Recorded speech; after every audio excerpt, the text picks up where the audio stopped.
So question number one, what do you think are the three most important qualities in a teacher? Quality number one I'd pick out would be energy. Not just how much enthusiasm or noise you're making at the front of a room, but energy in your approach. So the best teachers that I have worked with and learned from are the ones who, even 5-10 years into their career, were still really rethinking how they were approaching a topic, how they could get the best out of their learners, and were just giving that time and effort still year on year. Quality number two would be empathy.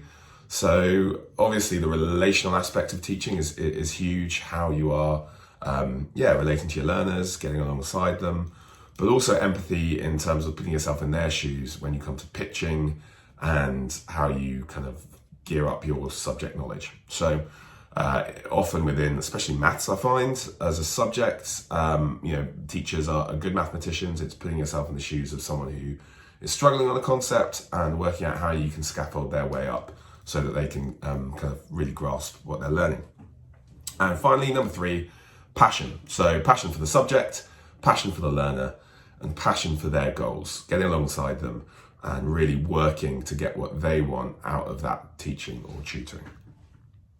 Question number two, what are your best experiences and biggest challenges in teaching? So I'll do one of each. Best experience was a few years ago when I was teaching a year 8 bottom set in maths.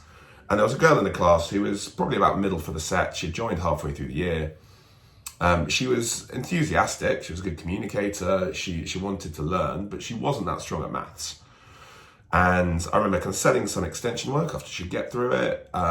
She'd ask good questions, we'd answer them, kind of went on like that for the rest of the year. And I didn't see much improvement, I saw a bit, but I didn't see much until the next year when our year 9, by that point, did their maths challenge. She topped her year and she got gold.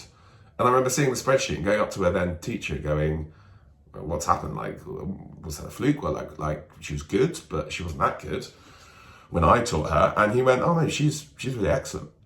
And probably more credit belongs to her year 9 teacher than it does to me. But I think just being able to see the outcome of that foundation a year later, even though I hadn't seen it at the time, probably the most encouraging and rewarding side of teaching that I could pick up on. The biggest challenge would have been learning or starting out my teaching career during COVID. So we went straight from a PGCE, which got a little bit cut off because of COVID, into teaching. Everything went out the window.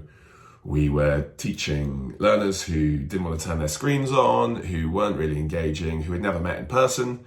We were quite isolated, no kind of staff room, no relational side of it to enjoy. And yeah, just completely out of the book. A lot of skills having to be picked up on the fly. But I think that was also the good of it, was we worked on our digital teaching ability, and those are skills that have lasted. So that's encouraging. And finally, why did you get into teaching and what else do you do for work? I got into teaching because I think I just had a really positive experience of learning within a school environment myself. So when I went to university and I knew there was a good department for education at the university, I decided to stay on and do a PGCE. Then my plan had been to play rugby in the short term, and I was going to travel hopefully with that. COVID made that impossible. So I found myself trying to pursue rugby whilst doing some teaching. And despite the fact that I thought rugby would be the focus in the short term, I found the teaching more fulfilling, gave me more structure, more enjoyable.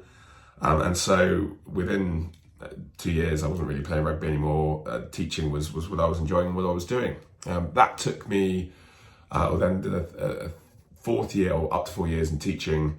And then last summer I got married, moved to London, and I'm now working as a data analyst. So I thought a bit of a sector change, just because teaching is something I'm keen to return to in the future.